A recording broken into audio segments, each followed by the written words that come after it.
Hello friends, so welcome back and now we are moving with short columns. In previous lecture we studied columns, types of column, that is short column and long column. After that we studied the formula of that crippling load, different cases of end conditions like both ends fixed and that. Okay, so if you haven't watched that video, then just go to my channel or you can go to description. There I have provided all the playlist link, so from there you can watch that video. So just move short columns. So short column is nothing but again LE upon least lateral dimension, that will be less than 12. Okay, this we discussed in yesterday's lecture, and now we will move with again short column. So in that short column there will be loading on that short column, and there is no such a case, that ideal case, that we will only load on the axis, that only axial loading is there. There is no such a case. Practically we will load any column or any kind of we can say shape or anything, that there is no such a case that we will only load on axis. There may be chances that load is on eccentric. So ultimately, because of eccentricity, the strength of column decreases. Okay, and there are different parameters that varies because of this eccentricity. So there are some permissible eccentric limit to limit the stress and to limit the failure criteria. So what are that? If that eccentricity is less than or equal to capital D square plus small d square upon 8d for hollow columns, then that eccentricity is permissible. That much value of eccentricity, this value of eccentricity which is permissible for loading, but after that, that value of eccentricity is not permissible because the column will fail earlier than predicted. This is the case, and capital D is nothing but diameter of outer diameter, we can say, and small d is nothing but inner diameter. So according to that, the eccentricity formula becomes capital D square plus small d square upon 8 times d for hollow column. And if there is solid column, then in that case, simple d by 8, this is the formula for eccentricity. Okay, this is capital D by 8, this is the formula for eccentricity. So just note down these two formulas, draw this figure, and if you want any brief or any detailed explanation, you can ask me in comment box. Definitely I will try to give you detailed explanation. Okay, but at this moment I have to cover all the topics, so that's why I am moving in some fast manner. You can join me on Instagram also, link is provided in description box, and please share with your friends so that they will also get benefited.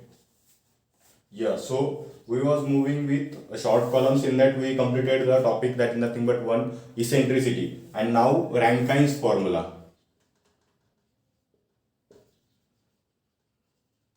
Okay, Rankine's formula. There is one formula to calculate load or to find relation between the direct crushing load and Euler critical load. That Euler critical load we studied in yesterday's lecture also. So 1 upon PR equal to 1 upon PC plus 1 upon PCR. This is Euler critical load. This is direct crushing load. Okay, and this is Rankine load. So 1 upon Rankine load equal to 1 upon direct crushing load plus 1 upon Euler's critical load. This is formula given by Rankine. Okay, this is formula given by Rankine, and according to this formula we are going to calculate the Rankine load, and depending on the Rankine load we will carry further study. Okay, and again from here we will calculate the Rankine load. And again there is one formula to calculate Rankine load, which is equal to Fc into A upon 1 plus alpha lambda square. So here Fc is nothing but yield stress, this is area, and this is Rankine's constant. Okay, this is Rankine's constant, and lambda we know slenderness ratio. Okay, so this is one formula to calculate this Rankine load, and this is one formula. So according to this, what we will do, we know formula for Euler's critical load. If we know these all the parameters, that is yield stress and all these definitely we will know. So from this we will find the Rankine load. So ultimately we can find the crushing load. Likewise, there are these two relations. From these two relations we can find out any unknown parameter. Okay, likewise these two relations we are going to use here. So just note down these both the relations. Both the relations are too much important. And this slenderness ratio also I explained in previous lecture. If you don't if you haven't understood that, you can comment me. I will definitely make video on that also. Okay, and yes, this alpha is nothing but Rankine's constant. That Rankine's constant have one formula, and which is again equal to Fc upon lambda square E. Fc is yield stress. Lambda we know that is nothing but slenderness ratio, and E is nothing but modulus of elasticity. So this is nothing but formula to calculate alpha, that is Rankine's constant. So just note down these all the parameters. All the parameters are very much important. And now we will move towards another formula, that is Johnson's straight line formula. Okay, these all formulas comes under short columns, and depending on the numerical we are going to use different kinds of formulas that we will definitely study in some furthermore lectures. But at this moment, just note down these all the formulas, and if you are facing any difficulty you can ask me.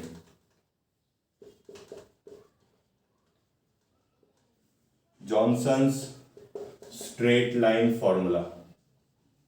Okay, so what exactly that formula? That formula again we are going to use to calculate the safe load. How much load safely the column can sustain, and that is nothing but Johnson's straight line formula. So safe load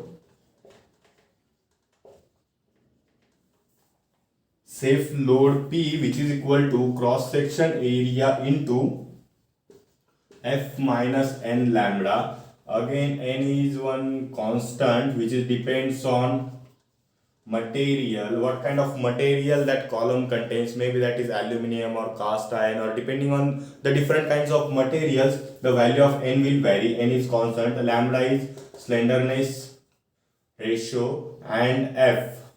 Okay, so F is nothing but allowable stress. In previous formula we studied that Fc is nothing but yield stress, and F is allowable stress.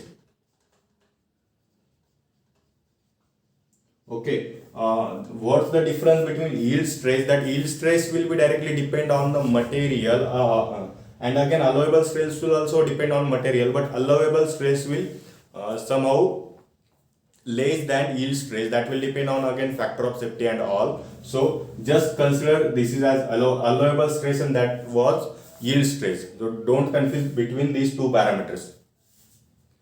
Okay, and this is straight line formula, and now we will see parabolic formula.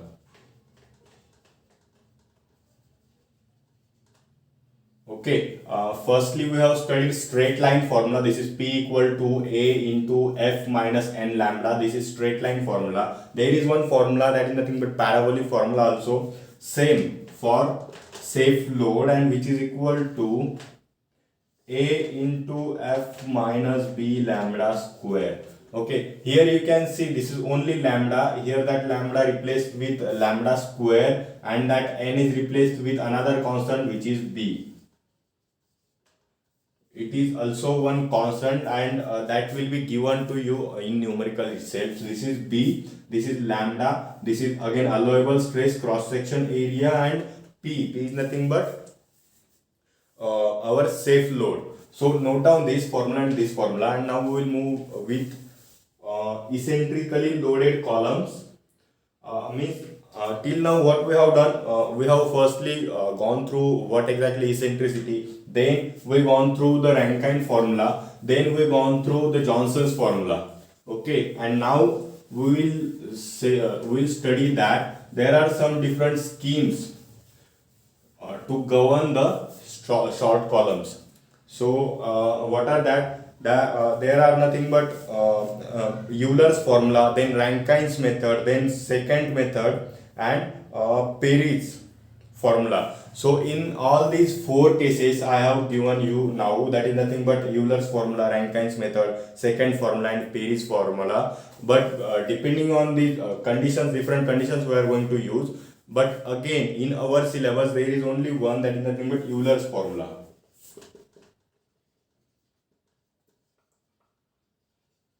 Okay, we are only focusing on Euler's formula. And what is that formula?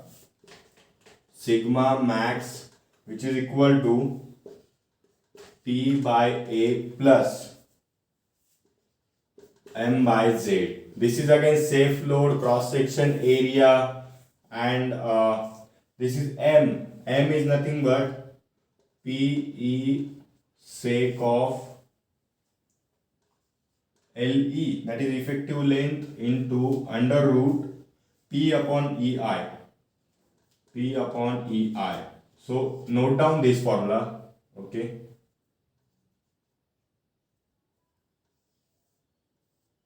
P into E into sec of LE into under root of P upon EI. This is formula to calculate this M, and this is again sectional modulus that we know. This is our safe load cross section area. Depending on these parameters, we are going to calculate maximum stress.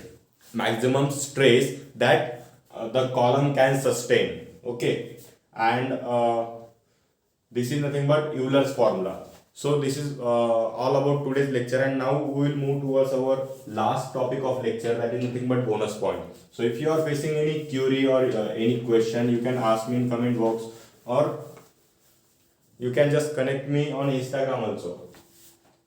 Yeah, so bonus point for today's lecture. Bonus points for today's lecture. So if depending on materials, I am going to discuss the Rankine's constant and yield stress. So if there is material that is mild steel, then in that case the yield stress will be 3200, and the Rankine's constant, which is nothing but alpha, which will be equal to 1 divided by 7500. Okay, this is the alpha, this is yield stress. Then next parameter is wrought iron. Wrought iron. For wrought iron, it will be 2500, and again here 1 divided by 9000. Okay, these parameters, that is nothing but yield stress, you will get in numerical itself, or it's not that much difficult parameter, but this parameter is important, which is nothing but alpha parameter. So please note down this parameter carefully. Then cast iron.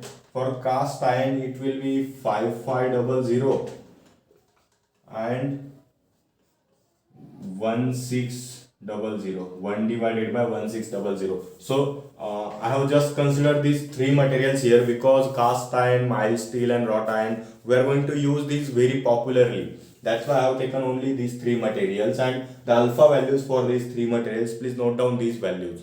Okay, and that's all for today's lecture. In next lecture, I will come up with another topic, that is nothing but springs. So this is all about the short columns, and columns, whole columns is over now. If you are facing any confusion, you can ask me. If you have any suggestions, then also you can let me know, so that I will make videos according to that. Thank you, friends.